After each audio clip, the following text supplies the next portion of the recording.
Morning बच्चों। आज का अपना टॉपिक है जो अपने को स्टार्ट करना है। लास्ट टॉपिक इसका डी ब्रोगली सिद्धांत। इसके बाद दो छोटे मोटे से टॉपिक हमको अपने को पढ़ना है। तो डी ब्रोगली सिद्धांत आज अपने को पढ़ना है। उससे पहले एक बार कल जो पहले वीडियो में जो पढ़ पाए हैं उसका एक बार रिव्यू ले लेते हैं। वैसे उससे पहले जो वीडियो था उसमें पढ़ा था बोहर के परमाणु मॉडल के बारे में। बोहर का परमाणु मॉडल क्या था उसके बारे में पढ़ा था।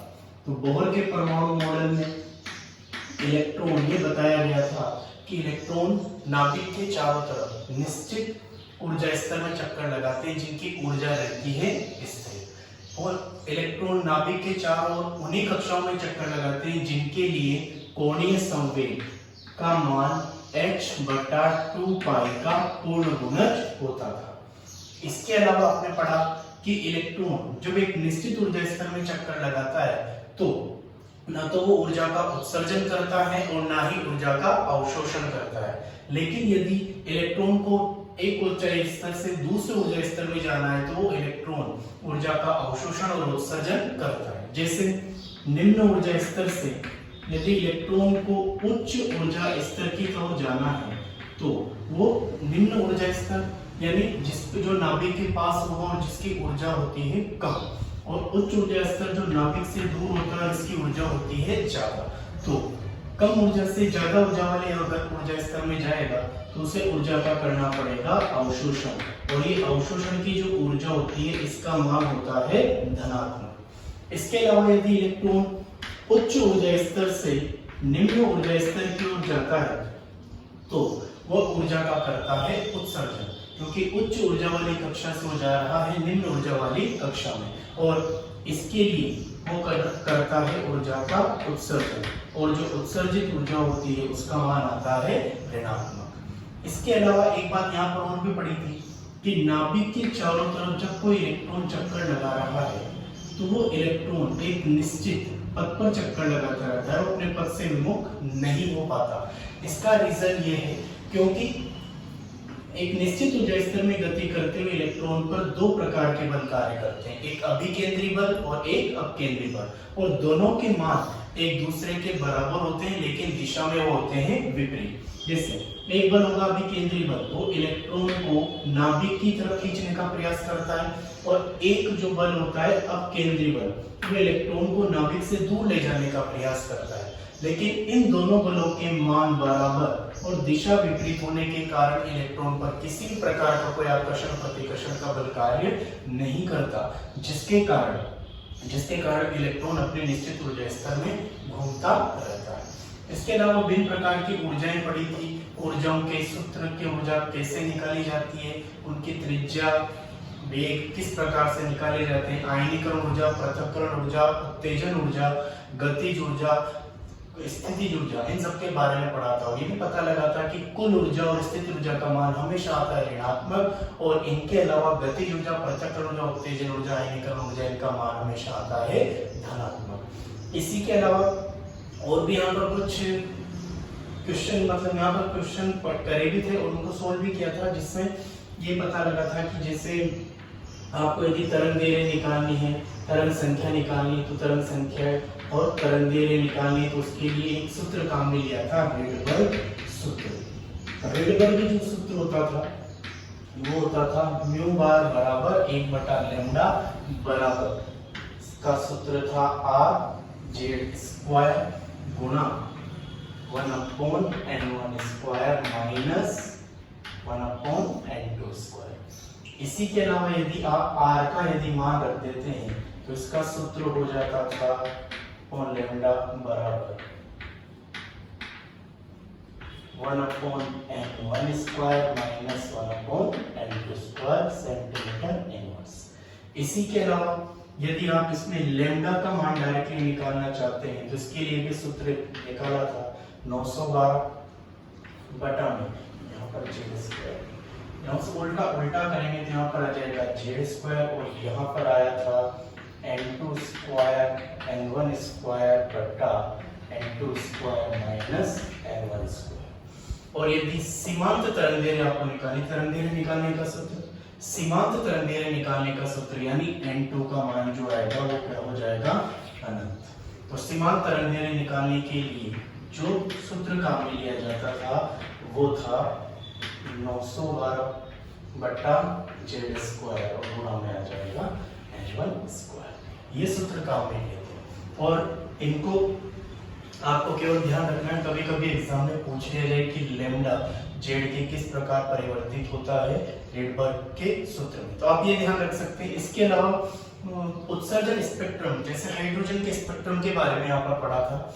हाइड्रोजन का जो स्पेक्ट्रम होता था, हाइड्रोजन परमाणु है तो परमाणु का स्पेक्ट्रम कैसा होता था, असतत असतत, और साथ ही साथ उसका स्पेक्ट्रम कैसा होता था, रेखीय। यदि अणु की बात करें तो अणु का जो स्पेक्ट्रम होता था, अणु का स्पेक्ट्रम कैसा होता है, बैंड स्पेक्ट्रम। और हाइड्रोजन परमाणु, इसमें उत्सर्जन स्पेक्ट्रम के बारे में पढ़ा था। उत्सर्जन स्पेक्ट्रम, उत्सर्जन क्यों बोलते हैं, उत्सर्जन मतलब ऊर्जा बाहर निकल रही है, ऊर्जा का उत्सर्जन हो रहा है। और यदि ऊर्जा उत्सर्जन होता है तो इसका मतलब इलेक्ट्रॉन उच्च ऊर्जा स्तर से कहां पर आएगा, निम्न ऊर्जा स्तर में। और जब इलेक्ट्रॉन उच्च ऊर्जा स्तर से निम्न ऊर्जा स्तर में आता है तो इलेक्ट्रॉन का ऊर्जा का उत्सर्जन होता है और उसका मान कैसा आता है, ऋणात्मक। यानी उच्च कक्षा से इलेक्ट्रॉन कहां पर आएगा, निम्न कक्षा यानी निम्न ऊर्जा स्तर में आएगा। अब ये निम्न ऊर्जा स्तर, जिसमें निम्न ऊर्जा स्तर का मान अलग अलग होता है तो उसमें अलग अलग प्रकार की श्रेणियां बनती है। जैसे यदि निम्न ऊर्जा स्तर का मान 1 है तो जो श्रेणी बनेगी वो बनेगी लाइन। निम्न ऊर्जा स्तर, निम्न ऊर्जा स्तर का मतलब हो जाएगा n1, उच्च ऊर्जा स्तर का मतलब हो जाएगा n2। और निम्न ऊर्जा स्तर यदि 2 है तो जो श्रेणी बनती थी वो बनती थी बामर। लाइमन जो श्रेणी होती थी ये पराबैंगनी क्षेत्र में होती थी। और इसी के अलावा बामर की बात करें तो बामर जो श्रेणी होती थी वो दृश्य क्षेत्र में होती थी। नंबर थर्ड जो था पास्चन, यानी 30 निम्न ऊर्जा स्तर यदि 3 है तो जो श्रेणी बनेगी वो हो जाएगी पास्चन। यदि 4 है तो जो श्रेणी निम्न ऊर्जा स्तर 4 है तो श्रेणी बनेगी ब्रैकेट। और निम्न ऊर्जा स्तर यदि 5 है तो श्रेणी बनेगी फुंड। और निम्न ऊर्जा स्तर यानी n बराबर आ जाएगा 6 तो श्रेणी बनेगी हल्की। और ये जो चारों श्रेणियां होती है ये हमेशा कौन से क्षेत्र में पाई जाती है, अवृत्त क्षेत्र में पाई जाती है। इनके बारे में पूरा पढ़ा था। इसके अलावा एक ये भी बात ध्यान रखनी थी, दृश्य क्षेत्र जो होता है, दृश्य क्षेत्र का जो तरंगदैर्घ्य होता है 4000 से 7500 एंगस्ट्रॉम तक होता है। ये चीजें अपने पढ़ चुके थे। इनमें किस तरह से अपने को ध्यान रखना है कि यदि आपको स्पेक्ट्रम में रेखाओं की कुल संख्या निकालनी, जब इलेक्ट्रॉन सभी संक्रमण करता हुआ आता है तो उसके लिए आपको स्पेक्ट्रम में रेखाओं की संख्या निकालने का सूत्र था n2 - n1 गुणा n2 - n1 + 1 बटा 2। आप स्पेक्ट्रम में रेखाओं की संख्या निकाल सकते थे, जितना उसका मान आएगा वो स्पेक्ट्रम में रेखाओं की संख्या होगी। जैसे मान लो आया 4 तो इसमें आप अलग अलग भी इनको कर सकते थे, 4 + 3 + 2 + 1 ये वाला मेथड भी आपको बताया था। और जहां पर इलेक्ट्रॉन निम्न ऊर्जा स्तर में आ रहा है वहां से उसका नाम देना शुरू करेंगे। जैसे ये n बराबर 3 से आ रहा है, 3 1 बराबर n1 बराबर है 3 नंबर कहां पर आता है, पास्चन। तो सबसे पहले श्रेणी कौन से स्टार्ट हो जाएगी, पास्चन। फिर ये हो जाएगा ब्रैकेट, फिर ये हो जाएगा फंड और ये हो जाएगा हमकरे। इस तरह से आप क्वेश्चंस को सॉल्व कर सकते थे, इनके बारे में पहले पढ़ लिया। इसके अलावा अब जो इनमें जो टॉपिक बचा हुआ था उसमें पढ़ा भी था, एक कमी पड़ी थी बोर मॉडल की। तो जो बोर मॉडल की कमियां थी उसमें पहली कमी ये थी कि ये केवल एक इलेक्ट्रॉन वाली स्पीसीज यानी हाइड्रोजन या हाइड्रोजन जैसी स्पीसीज के लिए बोर का परमाणु मॉडल लागू होता है। ये दूसरी बात, ये mvr बराबर h/2π NH/2π को पूरी तरह से सिद्ध नहीं कर पाए, ये स्टार्क और जेमान प्रभाव को सिद्ध नहीं कर पाए। और एक बात ये कि जो स्पेक्ट्रम की जो रेखा होती है उनका विपाटन, उनके विपाटन को भी ये सिद्धांत व्याख्या नहीं कर पाया था, जिसके बाद में विपाटन किया था विद्युत क्षेत्र में, तो उनका विपाटन किया था स्टार्क ने, और चुंबकीय क्षेत्र में उनका विपाटन किया था वो था जेमान। इसीलिए चुंबकीय क्वांटम संख्या जो होती है उसके खोजकर्ता किसको बोला जाता है? जेमान को। तो विद्युत क्षेत्र में स्पेक्ट्रम रेखाओं का विभाजन किसके द्वारा बताया गया? स्टार। और चुंबकीय क्षेत्र में स्पेक्ट्रम रेखाओं का विभाजन किसके द्वारा बताया गया? जेमान।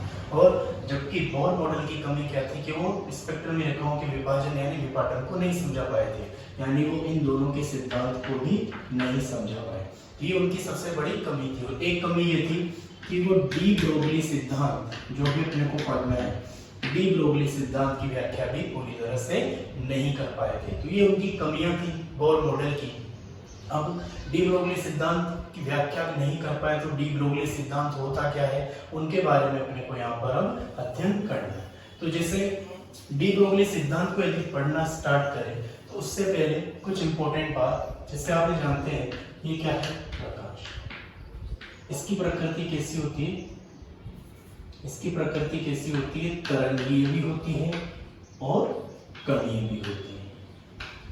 अब इनकी प्रकृति, ये प्रकाश के बारे में बताया गया कि ये छोटे छोटे कणों से मिलकर बना है, जिन्हें क्या बोलते हैं? क्वांटा या फोटोन। जिन्हें क्या बोला गया? क्वांटा या फोटोन। और इनकी तरंगीय प्रकृति को भी आसानी से सिद्ध किया जा सकता है, क्योंकि प्रकाश किसके रूप में गति करता है? तरंगों के रूप में गति करता है। यानी प्रकाश की गति कैसी होती है? दोहरी प्रकृति होती है। एक तो तरंगीय प्रकृति भी होती है और एक कणीय प्रकृति भी होती है। अब इसी सिद्धांतों का उपयोग करते हुए एक सूक्ष्म कण, जिसे क्या माने? इलेक्ट्रॉन के लिए भी डी ब्रोगली ने सिद्धांत प्रतिपादित किया कि क्या कि प्रकाश की भांति इलेक्ट्रॉन जैसे सूक्ष्म कणों में भी दोहरी प्रकृति पाई जाती है, यानी उनकी प्रकृति भी तरंगीय और कणीय होती है। तो इसी सिद्धांत को बोला जाता है डी ब्रोगली सिद्धांत, जिन्होंने जिस सिद्धांत के अंतर्गत इलेक्ट्रॉन जैसे सूक्ष्म कणों की दोहरी प्रकृति की व्याख्या की गई है, यानी द्वैत प्रकृति आप इसे बोल सकते हैं। तो द्वैत प्रकृति में इलेक्ट्रॉन जैसे सूक्ष्म कणों के बारे में बताए। अब द्वैत प्रकृति जो होता है उसका मतलब होता है कि इलेक्ट्रॉन प्रकाश की भांति कणीय और तरंगीय प्रकृति दोनों प्रकार की गति प्रदर्शित करते हैं। दोनों प्रकार की इनकी प्रकृति होती है, कणीय भी होती है और तरंगीय भी होती है। तो प्रकाश की भांति ऐसे सूक्ष्म कण कौन से हैं जिनमें कणीय और तरंगीय दोनों की प्रकृति पाई जाती है? तो वो जाएंगे इलेक्ट्रॉन। और इसकी व्याख्या सर्वप्रथम किसने करी थी? इनकी व्याख्या करी थी डी ब्रोगली। इलेक्ट्रॉन की कणीय और तरंगीय प्रकृति दोनों के बारे में सर्वप्रथम किसने बताया? डी ब्रोगली सिद्धांत। इससे पहले ये दोहरी प्रकृति के बारे में जानकारी नहीं थी। तो ये सिद्धांत, इस सिद्धांत को बोर मॉडल के द्वारा व्याख्या नहीं की जा सकी, क्योंकि इसमें दो प्रकार की प्रकृति का अध्ययन किया गया है जो उस समय पॉसिबल नहीं था। अब इन्होंने ये कणीय और तरंगीय प्रकृति के बारे में बताया, लेकिन इन दोनों के बीच में इन्होंने एक संबंध भी प्रतिपादित किया। इन्होंने बताया कि जो तरंगीय प्रकृति यानी लैम्डा, तरंगीय मतलब तरंगीय प्रकृति हो जाएगी, ये किसके व्युत्क्रमानुपाती होती है? कणीय प्रकृति के व्युत्क्रमानुपाती होते हैं। ये बताया था डी ब्रोगली। यानी जो लैम्डा तरंगदैर्घ्य जो होता है वो p यानी संवेग के व्युत्क्रमानुपाती होती है। यही सिद्धांत जो था इसी को बोला जाता है डी ब्रोगली सिद्धांत। और इसी से फिर इसके आगे समीकरण उत्पन्न हुई डी ब्रोगली समीकरण। तो डी ब्रोगली जो समीकरण होगी उसका मान होगा, अब यहाँ पर लैम्डा समानुपाती हटाएंगे तो अपने को लगाना पड़ेगा बराबर, और यहाँ पर एक नियतांक h और बटा में क्या आ जाएगा p। तो लैम्डा बराबर h बटा p। p यहाँ पर है संवेग, p बराबर हो जाएगा संवेग, लैम्डा बराबर हो जाएगा तरंग दैर्घ्य। अब p यानी संवेग बराबर होता है m गुणा v। अब p के स्पेस पर रख सकते हैं m गुणा v। तो लैम्डा बराबर h बटा p और h बटा m। n मतलब हो जाएगा कण का द्रव्यमान, कण का द्रव्यमान तो हो गया m, और कण का वेग ये क्या हो जाएगा V। इलेक्ट्रॉन की बात कर रहे हैं तो वो कण कौन सा हो जाएगा, इलेक्ट्रॉन। इसके अलावा एक सूत्र ये भी आप ध्यान रखें, डायरेक्टली इनका गतिज ऊर्जा के रूप में भी इसमें क्वेश्चंस पूछा जा सकता है कि गतिज ऊर्जा अगर आपको दी हो और फिर आपसे कहे कि बताओ इसका लैम्डा क्या होगा। अगर P आपको दिया है, लैम्डा निकालने के लिए तो आप मान निकाल सकते हैं। M और V आपको दिया है तो आप लैम्डा का मान आराम से निकाल सकते हैं। यहाँ पर अपने को एक वैल्यू की जरूरत पड़ेगी H का मतलब है प्रांत नियतांक, तो ये कितना हो जाएगा 6.62 गुणा 10⁻⁻34 जूल गुणा सेकेंड। ये वैल्यू आपको पहले देख ही रखिए तो आप इसे आसानी से याद भी रख लेंगे। तो P संवेग हो गया, लैम्डा तरंगदैर्घ्य हो गया, कण का द्रव्यमान m और V का मतलब हो जाएगा कण का वेग। और एक आप सूत्र ये भी याद रखें कि यहाँ पर यदि गतिज ऊर्जा आपको दी है तो आप उससे तरंगदैर्घ्य भी निकाल सकते हो। उसके लिए सूत्र हो जाएगा H/2m ke और वो हो जाएगा √। तो ये जो सूत्र अगर आपको याद है तो इनमें तीनों में से यदि P दिया है तो आप लैम्डा निकाल सकते हैं, अगर V दिया है तो भी आप लैम्डा निकाल सकते हैं, और यदि गतिज ऊर्जा दी है तब भी आप उससे लैम्डा निकाल सकते हैं। Ke का मतलब हो जाएगा गतिज ऊर्जा। तो आप इनका उपयोग करते हुए आसानी से इसमें डेल्टा का मान निकाल सकते हैं। अब आपको एक बात यहाँ पर ये ध्यान रखनी है कि ये जो डी ब्रोगली सिद्धांत होता है केवल सूक्ष्म कणों के लिए ही एप्लीकेबल है, यानी सूक्ष्म कणों पर ये लागू होता है, भारी कणों पर यह सिद्धांत लागू नहीं होता। तो ये इलेक्ट्रॉन जैसे सूक्ष्म कणों पर ही लागू होता है। यदि भारी कणों की बात की जाए तो उन सिद्धांत पर इस प्रकार का नियम, यह सिद्धांत लागू नहीं होगा। तो ये भी आपको ध्यान रखना है कि सूक्ष्म कण जैसे इलेक्ट्रॉन पर लगने वाला सिद्धांत कौन सा हो जाएगा, डी ब्रोगली। ये उनकी कणीय और तरंगीय प्रकृति के बारे में बताता है। भारी कणों पर लागू नहीं होता। क्यों नहीं होता? क्योंकि भारी कणों पर जब इस सिद्धांत को लागू किया जाता है तो जब उससे लैम्डा यानी तरंगदैर्घ्य का मान निकाला जाता है तो वो मान आता है बहुत कम, और इतनी कम तरंगदैर्घ्य का मापन करना संभव नहीं होता, जिसके कारण ये सिद्धांत उन पर पूरी तरह से लागू नहीं होता, पूरी तरह से इनकी जानकारी यहाँ पर प्राप्त नहीं हो पाती। तो आपको ये सिद्धांत ध्यान रखना है कि ये किसके लिए लागू होता है, सूक्ष्म कणों के लिए। उन सूक्ष्म कणों की ये द्वैत प्रकृति को बताता है। द्वैत प्रकृति मतलब दो तरह की प्रकृति, कणीय और तरंगीय। कणीय और तरंगीय प्रकृति दूसरे क्या होती है, व्युत्क्रमानुपाती। और डी ब्रोगली समीकरण का सूत्र जो समीकरण होगी होगा लैम्डा बराबर h/p बराबर h/mv बराबर h/√2m के। अब इसमें आपको क्वेश्चन में डी ब्रोगली सिद्धांत के आधार पर यूं नहीं कि डायरेक्ट आपसे p कहे लैम्डा निकलवाए, v कहे आपसे लैम्डा निकलवाए, गतिज ऊर्जा देकर लैम्डा निकलवाए, कभी कभी इनमें भी रिलेशन गिवन हो सकता है। तो आप याद रखें यदि आपको संवेग दिया है और वो पूछे कि बताओ उसका वेग कितना हो, तो ध्यान रख लें वैसे क्वेश्चन चांसेस कम ही होते हैं। इनका लिंकअप करा दे, आपसे कहे कि इसमें वेग इतना है बताओ गतिज ऊर्जा कितनी होगी, तो ये आप ये भी ध्यान रखिए। इन तरह से वैसे क्वेश्चंस आने के चांसेस कम ही होते हैं। आप डायरेक्टली यहाँ पर ध्यान रख सकते हैं, P अगर हुआ तो आप उसके लैम्डा निकाल सकते हैं, V का मान दिया है तो आप उसके लिए लैम्डा निकाल सकते हैं, गतिज ऊर्जा का मान दिया है तो आप उसके लिए भी लैम्डा निकाल सकते हैं। अब जैसे इसमें कुछ क्वेश्चंस जो आपको नोट्स मिले उनमें भी वो क्वेश्चंस हैं, जैसे आपको यदि तरंगदैर्घ्य दी है और आपसे कहें कि बताओ उसका संवेग क्या होगा, यदि आपको संवेग दिया है आपसे पूछ रहे बताओ उसकी तरंगदैर्घ्य कितनी। तो जैसे क्वेश्चंस हैं आपके पास तो उसमें लिखा होगा क्वेश्चन में इसमें लैम्डा का मान दिया है, लैम्डा दिया है 330 नैनोमीटर और आपसे इसमें पूछा गया है कि संवेग का मान कितना होगा। तो डी ब्रोगली सिद्धांत से आप जानते हैं कि लैम्डा बराबर होता है h/p, निकालना है आपको p, तो p बराबर हो जाएगा h/पाई।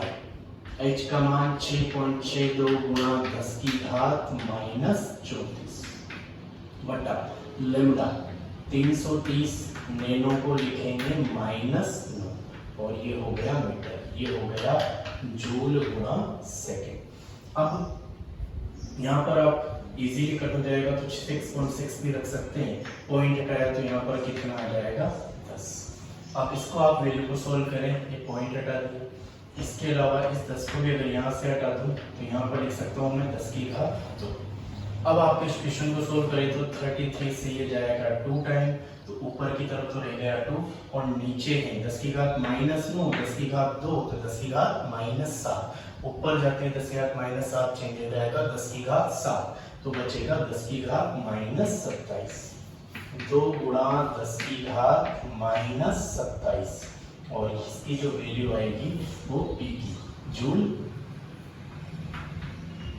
सेकेंड प्रति मीटर, या आप यहाँ तक भी छोड़ सकते हैं। तो इस तरह से क्या होगा, इसका आंसर आप निकाल सकते हैं। तो इन तरह के क्वेश्चंस इसमें आएंगे। अब अगले क्वेश्चन में आपको इलेक्ट्रॉन के बारे में बता देगा। एक इलेक्ट्रॉन है, इतनी गतिज ऊर्जा से वो गति कर रहा है, उसकी गतिज ऊर्जा इतनी है, तो गतिज ऊर्जा का मान रखेंगे, m का मान रखेंगे, 2 से गुना करेंगे, अंडर रूट करेंगे और h में उसका भाग लगा देंगे। तो इस तरह से आप क्वेश्चन को सोल्व करें। अब अगले क्वेश्चन में यदि आपको बोल दिया जाए कि वेग इतना है, इलेक्ट्रॉन का वेग इतना है, इतने वेग से इलेक्ट्रॉन गति कर रहा है, तो बताओ उसकी तरंग दैर्घ्य कितनी होगी। तो आप क्या करेंगे, इस सूत्र में मान रखें और सूत्र में मान रखने के बाद आपको सबसे बड़ा जो बात यहाँ पर ध्यान रखनी है कि आपको यहाँ पर कैलकुलेशन थोड़ा सा आराम से करना।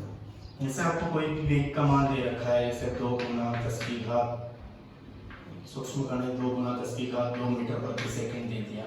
इलेक्ट्रॉन है तो द्रव्यमान हो जाएगा 9.1 गुना 10 की घात -31। ठीक है, अब आप इसमें वैल्यू क्या आपको निकालना है लेम्डा, तो लेम्डा बराबर कितना हो जाएगा h बटा mv, h 6.62 गुना 10 की घात -34 बटा m 9.1 गुना 10 की घात -31 और v का जो मान होगा वो दे रखा है 2 गुना 10 की घात 2। अब इनको आपको सोल्व करना है। सोल्व करने के बाद आप इसे इजीली आपको लर्न हो जाएगा, मतलब इजीली कट करना है आपसे, तो ये कट कर लेना और कट करने के बाद आपको इसका आंसर मिलेगा। इस तरह से आप इन क्वेश्चंस को सोल्व कर सकते हैं। इसके अलावा इनमें और कोई एक्स्ट्रा क्वेश्चंस ऐसे आएंगे नहीं। अब आपको गतिज ऊर्जा का मान देके फिर वो आपको इसमें लैम्डा की वैल्यू भी आपसे निकलवा सकता है। तो आपको इसमें ये ध्यान रखना है कि दोहरी प्रकृति के बारे में बताता है सूक्ष्म कणों की, केवल सूक्ष्म कणों की, भारी कणों पर यह सिद्धांत लागू नहीं होता। इसके अलावा इनकी जो सूक्ष्म कण होते हैं, इनकी तरंग दैर्घ्य इतनी यहाँ पर प्राप्त हो जाती है कि आप उसका आसानी से मापन कर सकते हैं। जबकि भारी कणों की तरंग दैर्घ्य निकाले तो वो तरंग दैर्घ्य का मान यहाँ पर बहुत कम प्राप्त होता है, जिसका आप मापन भी नहीं कर सकते। तो इनके अलावा इसमें और कोई एक्स्ट्रा क्वेश्चंस पूछने के चांसेस भी नहीं है। जैसे आपसे क्वेश्चंस भी है, आपसे पूछ रहे आपको कणों का कण देकर आपको उसके पूछा जा सकता है कि बताओ इनमें से किस पर डी ब्रोगली सिद्धांत लागू होगा या फिर किसकी तरंग दैर्घ्य सबसे ज्यादा होगी। जैसे आपको क्वेश्चन में दिया इलेक्ट्रॉन, आपको क्वेश्चन में दे दिया प्रोटॉन, आपको क्वेश्चन में दे दिया अल्फा कण और आपको क्वेश्चन में दिया CH4 ले लो या कोई भी और दूसरा यौगिक ले लो। इलेक्ट्रॉन, तो इनका जो द्रव्यमान होता है इलेक्ट्रॉन का 0.00549 U, प्रोटॉन का होता है 1 U, अल्फा कण का होता है 4 U, CH4 का होता है 16 U। ये यूनिफाइड मास यानी एकीकृत द्रव्यमान के रूप में। तो आप देख रहे हैं कि इनमें सबसे कम द्रव्यमान किसका है। तो आप एक बात ये भी ध्यान रखें, लैम्डा बराबर होता है h बटा mv। अब आप यहाँ पर देखें कि वेग जो है इनका जो गति कर रहे हैं, इन सबका जो वेग है वो समान है, एक समान वेग से गति कर रहे हैं। तो वेग समान है तो सबके लिए समान आएगा। ये नियतांक है, नियतांक और बराबर आता है तो एक लगाते हैं समानुपाती, और m सबका अलग अलग है तो लैम्डा क्या हो गया, ये m के व्युत्क्रमानुपाती हो जाएगा। अब m यदि m और लैम्डा व्युत्क्रमानुपाती है तो यदि एक का मान बढ़ेगा तो दूसरे के मान में कमी आएगी, m बढ़ेगा तो लैम्डा के मान में आएगी कमी, और ये इतनी कमी आ जाए कि आप इसका मापन ही ना कर पाए तो फिर इस पर ये सिद्धांत लागू नहीं होगा। और यदि m का मान बढ़ेगा तो लैम्डा के मान में m का मान यदि घटेगा तो लैम्डा के मान में क्या होगी, वृद्धि। अब यहाँ पर आप देख रहे हैं कि सबसे बड़ा m किसका है, CH4 का, तो इसकी तरंग दैर्घ्य क्या होगी, अगर m का मान ज्यादा है तो तरंग दैर्घ्य क्या होगी, कम, इसकी तरंग दैर्घ्य होगी सबसे कम। जबकि सबसे कम द्रव्यमान किसका है, इलेक्ट्रॉन का, तो इसकी जो तरंगदैर्घ्य होगी वो होगी सबसे अधिक। तो अगर आपसे इसमें क्वेश्चन ही पूछे, आपको कणों का नाम देके कहें कि एक समान वेग से गति कर रहे हैं, बताओ इनमें सबसे अधिक तरंगदैर्घ्य किसकी होगी या किस पर डी ब्रोगली सिद्धांत आसानी से लागू होगा? तो आंसर आ जाएगा इलेक्ट्रॉन, क्योंकि उसका द्रव्यमान सबसे कम है, द्रव्यमान कम है तो उसकी तरंगदैर्घ्य सबसे ज्यादा हो जाएगी। तो इस तरह से आप ये क्वेश्चंस को सॉल्व करेंगे। और ये आप ये भी ध्यान रखें कि कण जितना भारी होगा, एक समान वेग से कण गति कर रहे हैं, तो फिर उनका जो जितना अधिक द्रव्यमान होगा उनकी तरंगदैर्घ्य उतनी कम होगी। और आप ये ध्यान रखें कि अगर द्रव्यमान कम है तो उसकी तरंगदैर्घ्य उतनी ही ज्यादा हो जाएगी, यानी लैम्डा और एम एक दूसरे के होते हैं व्युत्क्रमानुपाती। तो आप इस तरह से इनमें क्वेश्चन दिया जाए तो आप उन्हें आसानी से सॉल्व कर सकते हैं। ये वाला क्वेश्चन इंपॉर्टेंट है, आप ध्यान रखें। इलेक्ट्रॉन का द्रव्यमान सबसे कम है, इसलिए उसकी तरंगदैर्घ्य सबसे ज्यादा होगी। तरंगदैर्घ्य ज्यादा होगी तो मापन करना आसान होगा और उसकी कणीय तरंगीय प्रकृति के बारे में जानकारी प्राप्त की जा सकती है। लैम्डा आएगा तो उसकी तरंगीय प्रकृति के बारे में जानकारी रहेगी, कण है तो कणीय प्रकृति के बारे में तो उसकी जानकारी प्राप्त है ही सही।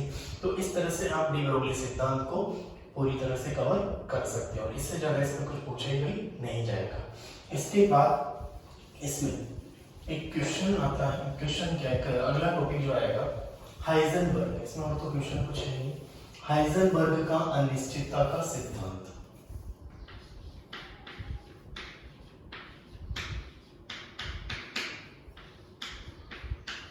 हाइजेनबर्ग अनिश्चितता सिद्धांत। इससे पहले जो पढ़ा था बोहर, तो बोहर में आपने त्रिज्या आर का सूत्र पढ़ा था 0.529 गुना n स्क्वायर बटा जेड n स्क्वायर, यानी ये नाभिक है और ये जो त्रिज्या यानी नाभिक की इलेक्ट्रॉन से दूरी, यानी नाभिक से वो दूरी जहां पर इलेक्ट्रॉन पाया जा रहा है। जैसे मान लें नाभिक के चारों ये क्षेत्र है, इस क्षेत्र में इलेक्ट्रॉन पाया जा रहा है, तो यहां से लेकर यहां तक की जो दूरी होगी उसे क्या बोला जाएगा? त्रिज्या।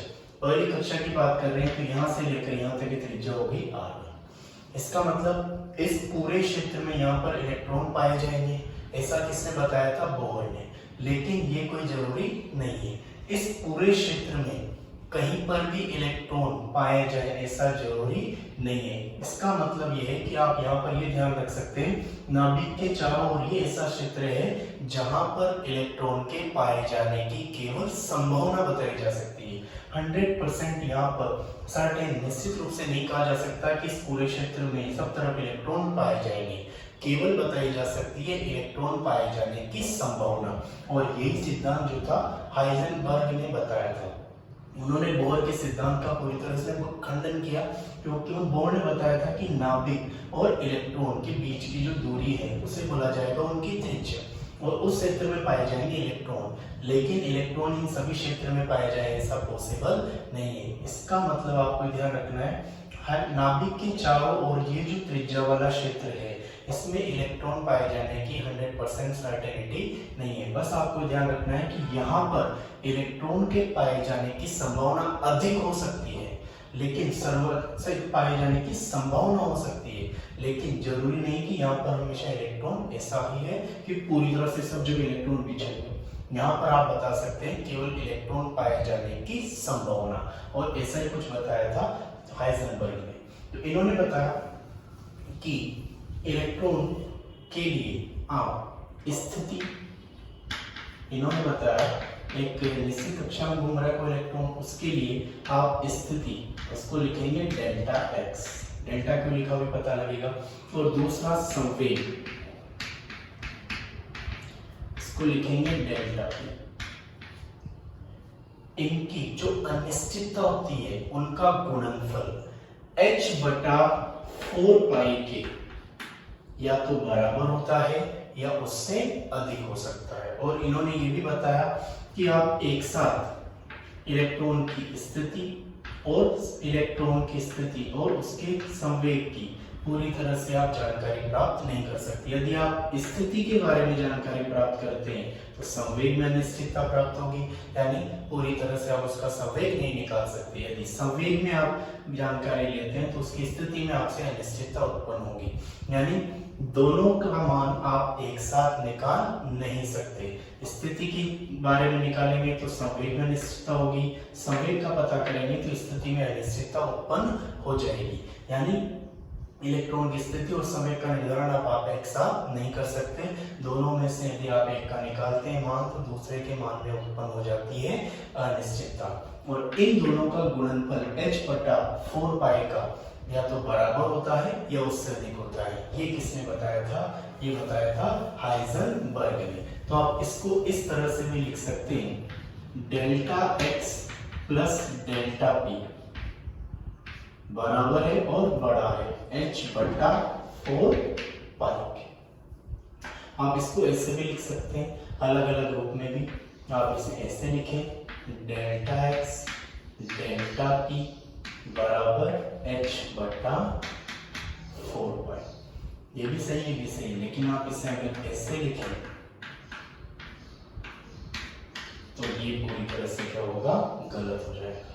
तो आप इस तरह से याद रखें, इस तरह से याद रखें, और दोनों का कॉम्बिनेशन आप ये वाली तरह से इसको याद रखें, यानी डेल्टा x स्थिति में अनिश्चितता, डेल्टा p संवेग में अनिश्चितता, ये h/4 पाई के या तो बराबर होगी या उसका मान उस h/4 पाई से अधिक होता है।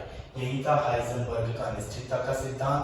इन्होंने बताया कि नाभिक के चारों ओर जो त्रिज्या का मान होता है वहां पर इलेक्ट्रॉन के पाए जाने की आप केवल संभावना व्यक्त कर सकते हैं, और यही था हाइजेनबर्ग का अनिश्चितता का सिद्धांत। स्थिति में अनिश्चितता और संवेग में अनिश्चितता दोनों का मान आप एक साथ नहीं निकाल सकते, दोनों के मान में एक अनिश्चितता उत्पन्न हो जाती है। तो ये हाइजेनबर्ग का अनिश्चितता का सिद्धांत था। अब इसको आप थोड़ा चेंज करके भी लिख सकते हैं, जैसे delta x dot delta p बड़ा है बराबर है h/4 पाई के। अब आपको ये भी पता है कि p बराबर होता है mv, तो डेल्टा p बराबर क्या हो जाएगा? m delta v। तो यहाँ से आप डेल्टा p का मान लिख सकते हैं, डेल्टा x डेल्टा p की जगह लिखेंगे m डेल्टा v बराबर h/4 पाई। अब आप अगर इसको इस रूप में लिखना चाहें, डेल्टा x और डेल्टा v बड़ा है बराबर है h/4 पाई m के। तो आप इस तरह से इसको सॉल्व कर सकते हैं। अब इनमें एक जो इम्पोर्टेंट सा क्वेश्चन पूछ लिया जाता है, आप उसके ऊपर ही ध्यान रखें। पहले आप इसे देख लें, बस डेल्टा p की जगह रखा है mv। संवेग में केवल परिवर्तन होता है तो उसके वेग में परिवर्तन होगा, तो वेग में परिवर्तन होगा तो डेल्टा v m वैसा का वैसा रहेगा, और इनको आप यहाँ पर रख सकते हैं। अब इसमें क्वेश्चन ऐसा पूछ लिया जाता है कि यदि संवेग में अनिश्चितता और स्थिति में अनिश्चितता दोनों के मान यदि बराबर हो, दोनों के मान यदि बराबर हो तो बताइए डेल्टा v बराबर कितना होगा? आपसे ये क्वेश्चन इसमें पूछा जा सकता है। अब इसमें आपको ज्यादा कुछ करना नहीं, बस आपको एक तो सूत्र याद रखना है। आपके पास ये सूत्र अवेलेबल है, आप इसको बराबर के रूप में भी आप यहाँ लिख सकते हैं। अब आपको क्या करें, आपको क्वेश्चन में दिया है डेल्टा p बराबर आ गया, आपको डेल्टा x दिया है, तो डेल्टा मुझे निकालना क्या है? Delta p। तो एक कंफ्यूजन यहाँ पर होता है कि डेल्टा p की जगह डेल्टा x रखें, डेल्टा x की जगह डेल्टा p रखें। तो आपको निकालना क्या है? Delta p। और डेल्टा v किसके सूत्र में आता है? संवेग के सूत्र में, यानी आपको यहाँ पर रखना पड़ेगा संवेग। और संवेग कब आएगा? जब मैं डेल्टा x को भी किस रूप में लिखूं? डेल्टा p के रूप में। तो डेल्टा x की जगह रखेंगे डेल्टा p, और पहले से एक और डेल्टा p बराबर h/4 पाई। डेल्टा p गुना डेल्टा p तो क्या होगा? डेल्टा p स्क्वायर h/4 पाई। अब यहाँ से इसमें मान रखें डेल्टा p का, तो क्या होगा? इस m डेल्टा v, तो m डेल्टा v स्क्वायर बराबर h/4 4 पाई। अब स्क्वायर है तो m स्क्वायर और इधर डेल्टा v स्क्वायर बराबर h बटा 4 पाई। यहाँ तक क्वेश्चन। अब अपने को निकालना क्या है, डेल्टा v। तो यहाँ से m स्क्वायर को हटाना पड़ेगा, तो डेल्टा v स्क्वायर बराबर h बटा 4 पाई m। अब अपने को यहाँ से डेल्टा v निकालना है, स्क्वायर आ रहा है, स्क्वायर को हटाया ऊपर यहाँ पर क्या लग जाएगा, अंडर रूट। और यदि इस अंडर रूट को सोल्व करें तो डेल्टा v बराबर h की जगह पर h। अब जिसको बाहर ले सकते हैं, जिसका आराम से वर्गमूल निकल रहा है उसे बाहर ले लेंगे। यहाँ पर क्या था, m स्क्वायर, ठीक है। अब यहाँ से 4 का अंडर रूट तो कितना हो जाएगा 2, और m स्क्वायर का अंडर रूट करेंगे तो m। तो ये यहाँ से 1 बटा, और इधर कितना आ जाएगा 4 का तो 2, और इधर m स्क्वायर का हो जाएगा m, और इधर h अंडर रूट में था और पाई भी किस में था, अंडर रूट में। तो ये हो जाएगा डेल्टा v का मान। तो आप ये क्वेश्चन ध्यान रख लें, डायरेक्टली याद रख लें तो बेटर है, सॉल्व करने में टाइम वेस्ट नहीं होगा। तो इस तरह से आप इस क्वेश्चन को सॉल्व कर सकते थे, और ये इसमें पूछे जाने के क्वेश्चंस आते हैं और कुछ भी नहीं है। अब आपको ज़्यादा से ज़्यादा इसमें पूछ लेगा कि स्थिति में अनिश्चितता इतनी, यानी डेल्टा एक्स का मान दे देगा, बताओ डेल्टा वी का मान कितना होगा। तो इस डेल्टा पी की जगह आप क्या लिखेंगे, एम डेल्टा वी, एम को नीचे की तरफ ले जाएंगे, डेल्टा वी डेल्टा एक्स भी नीचे की तरफ आ जाएगा, इधर क्या बचेगा, डेल्टा वी। तो डेल्टा वी का मान आप आसानी से निकाल सकते हैं।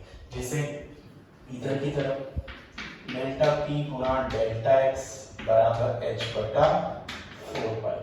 आपसे क्वेश्चन में डेल्टा एक्स का मान गिवन है, डेल्टा एक्स का मान गिवन है, और इधर की तरफ आपसे क्वेश्चन में पूछा गया है डेल्टा पी।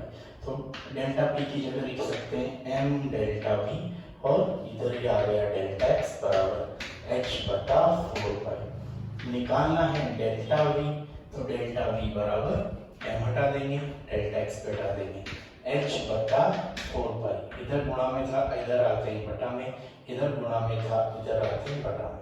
तो आप इससे इनका मान निकाल सकते हैं।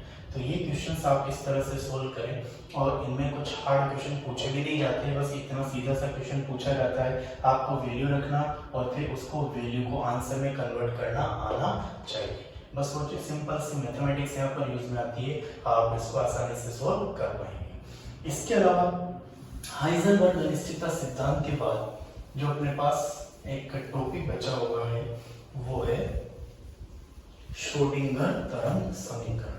अब श्रोडिंगर तरंग समीकरण में आपको केवल एक तो तरंग समीकरण ध्यान रखें। सबसे पहले तो ये एक इस तरह से डेल स्क्वायर हो जाएगा Sai plus 8 pi square m h square e minus q, और ये आ जाएगा साइन, और बराबर इसका मान हो जाएगा g। तो आप एक तो ये वैल्यू याद रखें, और कभी इस डेल स्क्वायर की जगह आपको ये भी मिल सकता है delta square delta x square plus del square बटा del y square plus del square बटा डेल जेड स्क्वायर। ये जो मान होता है ये मान होता है डेल स्क्वायर। तो आप इस तरह से इनमें डेल स्क्वायर की जगह मान रख सकते हैं, और आपको आसानी से श्रोडिंगर तरंग समीकरण मिल जाएगी। आज बस नॉर्मली इसको बस याद रखना, ऐसा होता है क्वेश्चन आ जाएगा गलती से तो आप इसको लिख सके कि हाँ ये श्रोडिंगर तरंग समीकरण होती है। और यहाँ पर जो आपको इम्पोर्टेंट बात ये रखनी है ध्यान कि जो मैं स्टार्टिंग में जब आपको क्वांटम संख्या बताई थी तो वहां भी बताया था कि 3-4 प्रकार की क्वांटम संख्याएं थी, n l m और s। इन तीनों के बारे में श्रोडिंगर तरंग समीकरण के द्वारा बताया जा सकता है, लेकिन इसके बारे में नहीं बताया जा सकता। आप ये भी ध्यान रख सकते हैं कि जो साई होता है उसे n l m के फॉर्म में लिख सकते हैं। यहाँ पर जैसे आ गया साई 420, इसका मतलब कितना हो जाएगा, n का मान कितना है 4, और l का मान कितना है 2, और m का मान कितना हो जाएगा 0। ये केवल इन 3 क्वांटम संख्याओं के बारे में ही व्युत्पत्ति को बताता है, जबकि ये चक्रण क्वांटम संख्या के बारे में कोई जानकारी नहीं देता। तो आप ये भी ध्यान रखें कि श्रोडिंगर तरंग समीकरण के द्वारा केवल मुख्य क्वांटम संख्या, दिगंशी क्वांटम संख्या और चुंबकीय क्वांटम संख्या के बारे में ही जानकारी प्राप्त होती है, चक्रण क्वांटम संख्या के बारे में से जानकारी प्राप्त नहीं होती। एक बात आप इसमें थोड़ा सा और ये भी ध्यान रखें, एक नाम होता है साई स्क्वायर, एक आएगा साई स्क्वायर मैक्सिमम और एक आएगा साई स्क्वायर मिनिमम। तो साई स्क्वायर का मतलब जो नाभिक के चारों ओर इलेक्ट्रॉन के पाए जाने की बताता है संभावना, उसी को क्या बोला जाता है, साई स्क्वायर। यदि ये संभावना ज्यादा है तो उसे बोलेंगे साई स्क्वायर मैक्सिमम। और इलेक्ट्रॉन पाए जाने की सबसे ज्यादा जो संभावना होती है वो कहाँ होती है, कक्षक यानी ऑर्बिटल्स में। और मिनिमम यानी इलेक्ट्रॉन के पाए जाने की सबसे कम संभावना, और ये कहाँ पर होती है, नोड में। नोड का मतलब नोडल बिंदु, नोडल सतह, नोडल तल, ये कुछ भी हो सकते हैं। तो यहाँ पर इलेक्ट्रॉन के पाए जाने की संभावना, यानी अगर क्वेश्चन पूछ रहे जाए साई स्क्वायर मिनिमम, तो साई स्क्वायर का मतलब इलेक्ट्रॉन पाए जाने की संभावना, मिनिमम मतलब बहुत ही कम संभावना, वो कहाँ पर आएगी, नोड पे। और यदि साई स्क्वायर मैक्सिमम पूछा जाए यदि इलेक्ट्रॉन के पाए जाने की सर्वाधिक संभावना, तो वो प्राप्त होगी अपने को कक्षक, क्योंकि कक्षकों में सबसे ज्यादा इलेक्ट्रॉन्स पाए जाने की संभावना होती है। तो ये कुछ श्रोडिंगर के बारे में थी जानकारी।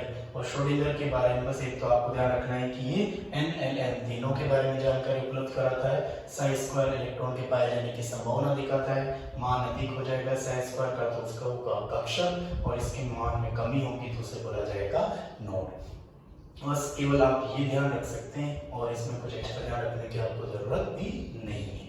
अब इसके अलावा एक जो बीच में टॉपिक था, परमाणु के बारे में कुछ शब्द पढ़ रहे थे, वहां पर एक वीडियो में थोड़ा सा मिस्टेक हो गया था, तो वो यहाँ पर कवर कर लेते हैं, 5-10 मिनट लगेंगे। तो सम भारी वहां पर पढ़ लिया था, उसके बाद पढ़ना था सम न्यूट्रॉनिक। सम न्यूट्रॉनिक इसका मतलब क्या होगा, जिनमें न्यूट्रॉन की संख्या क्या होगी, समान, उसी को क्या बोला जाएगा, सम न्यूट्रॉनिक। अब न्यूट्रॉन आपको निकालना आना चाहिए, तो न्यूट्रॉन जैसे आपको कोई भी तत्व दे दिया, तो न्यूट्रॉन निकालने के लिए आप क्या करेंगे, तो न्यूट्रॉन की संख्या बराबर होते हैं द्रव्यमान संख्या माइनस परमाणु क्रमांक। आप इस तरह से न्यूट्रॉन की संख्या निकालें और जो भी आपको स्पीशीज दिए आप उनमें न्यूट्रॉन के बराबरी की तुलना कर सकते हैं। बराबर है तो सम न्यूट्रॉनिक और बराबर नहीं है तो वो सम न्यूट्रॉनिक नहीं होंगे। तो आप इस तरह से इनमें क्वेश्चंस को सोल्व कर सकते हैं। इसी के अलावा एक आएगा सम इलेक्ट्रॉनिक। जैसा कि नाम से पता लग रहा है इनमें इलेक्ट्रॉन्स की संख्या होगी वो कैसी होगी, समान, और इलेक्ट्रॉन्स की संख्या समान होगी तो उन्हें बोलेंगे सम इलेक्ट्रॉनिक। अब इसके अलावा आपको बहुत सारे स्पीशीज दी जा सकती है। आप उसमें जैसे H2 दे दिया, NH2 माइनस दे दिया, आपको Cl माइनस दे दिया, आपको Ar दे दिया। बताओ इनमें इलेक्ट्रॉन की संख्या समान होगी नहीं होगी। आपको दे दिया NO2 माइनस, और इसके अलावा फिर आपको दे दिया NH3। अब आपको इसमें न्यूट्रॉन की संख्या इलेक्ट्रॉन की संख्या निकालनी है। तो इलेक्ट्रॉन आपको तरीका भी ध्यान रखना है, तो पहले जितने नंबर पर आ रहा है वो लिखें, और जो साइन आता है उसका उल्टा साइन करके आप उस नंबर में जोड़ दें प्रोटॉन की संख्या में। तो यहाँ पर देखें H2 हाइड्रोजन कितना है, तो हाइड्रोजन 1 पर परमाणु क्रमांक 1 यानी प्रोटॉन कितना होगा 1, तो 2 के पास कितने होंगे 2, तो इधर तो आ गया 2। ऑक्सीजन के पास कितने होंगे 8, प्रोटॉन कितने हो गए 8, कोई चिन्ह नहीं है तो इलेक्ट्रॉन भी कितने हो जाएंगे इसके पास 8। इसके बाद चलते हैं इधर की तरफ। न्यूट्रॉन 7 नंबर पर आता है तो 7, नाइट्रोजन 7 नंबर पर आएगा तो 7 प्रोटॉन, हाइड्रोजन 1 पर 1 तो 2 पर 2, और ये माइनस है तो प्लस करके यहाँ पर देखेंगे तो टोटल कितना हो गया 10। यानी ये दोनों स्पीशीज कैसी हो जाएगी सम इलेक्ट्रॉनिक, क्योंकि यहाँ पर इलेक्ट्रॉन की संख्या आ रही है समान। इसके अलावा यदि क्लोरीन 17 नंबर पर आता है, 1 माइनस यानी प्लस करके लिखेंगे तो इलेक्ट्रॉन हो जाएगा 18, और आर्गन इसके पास कितने प्रोटॉन होते हैं 18, कोई साइन नहीं है यानी इलेक्ट्रॉन भी कितने हो जाएंगे इसके पास 18, ये भी सम इलेक्ट्रॉनिक हो जाएंगे। इसके अलावा बात करें NO2 माइनस, नाइट्रोजन आता है 7 नंबर पर, ऑक्सीजन आता है 8 पर, 2 ऑक्सीजन है तो 8 दूनी 16, एक इसने ग्रहण किया हुआ है तो +1, 16 और 1 17, कितने इलेक्ट्रॉन हो जाएंगे 24। इसी तरह से नाइट्रोजन इसके पास आएंगे 7 और हाइड्रोजन के पास एक ही प्रोटॉन है और यहाँ पर 3, तो टोटल कितने हो जाएंगे 10। तो यहाँ पर ये सम इलेक्ट्रॉनिक नहीं होंगे। तो आप इस तरह से इनकी तुलना कर सकते हैं कि ये सम इलेक्ट्रॉनिक है या नहीं है, लेकिन आपको इलेक्ट्रॉन्स निकालना आना चाहिए तो आप आसानी से इसके कंपैरिजन कर सकते हैं। अब ये तो इजी से बात थी। अब इसके बाद दो चीजें यहाँ पर आती है, आइसोडायफर और एक होता है आइसोस्टर। आइसोडायफर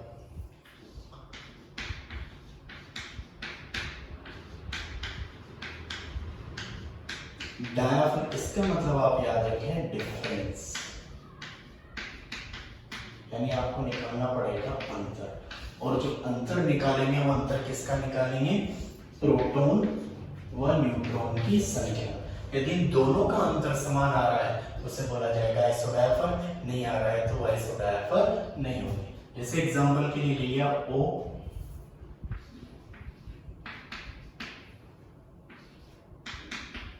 ये आपको एग्जांपल के लिए ले लिया। ऑक्सीजन 8 नंबर पर और 17 इसका भार हो जाएगा, तो यहाँ पर आपको पहले निकालने प्रोटॉन्स। प्रोटॉन्स कितने हो जाएंगे 8, यहाँ पर प्रोटॉन्स कितने हो गए 9। न्यूट्रॉन्स की यदि बात करें तो न्यूट्रॉन 17 - 8 कितना हो जाएगा 9, और 19 - 10, 19 - 9 तो कितना हो जाएगा 10। इन दोनों का अंतर निकालेंगे तो अंतर आ रहा है 1, इन दोनों का अंतर निकालेंगे तो अंतर आ रहा है 1। और यदि अंतर समान आ रहा है न्यूट्रॉन और प्रोटॉन की संख्या का तो उसे बोला जाएगा आइसोडायफर, यानी ये दोनों हो जाएंगे आइसोडायफर हो जाएंगे। इसी के साथ इसमें एक और टर्म आती है आइसोएस्टर।